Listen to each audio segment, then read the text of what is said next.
अस्सलाम वालेकुम दोस्तों, आई होप आप ठीक ठाक होंगे। ओके, आज मैं आपके लिए लेके आई हूँ रंग गोरा करने के घरेलू नुस्खे जो कि बहुत अच्छे और बहुत इफ़ेक्टिव होते हैं। ओके, फ़र्स्ट जो हमारा टोटका है उसकी तरफ हम जाएंगे। 1 चम्मच खुश्क दूध, कोई सा भी खुश्क दूध आप ले लें। लेमन का जूस हाफ़ टेबल स्पून आप ले लेंगे।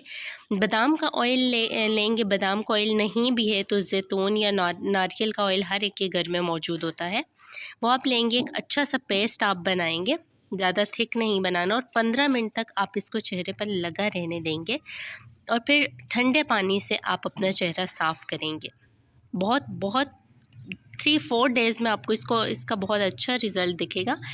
सेकेंड जो टोटका है वो लेमन के जूस में आप आधा चम्मच हल्दी मिला के एक पेस्ट बना लें और 15 से 20 मिनट आप इसको चेहरे पर लगा रहने दें। आप यकीन माने 5 मिनट के अंदर अंदर आप इसको देखेंगे कि आपकी चेहरे की जो रंगत है ना वो निखरना शुरू हो जाएगी। अगर आपको मेरी वीडियो अच्छी लगी हो तो आप मेरे चैनल को सब्सक्राइब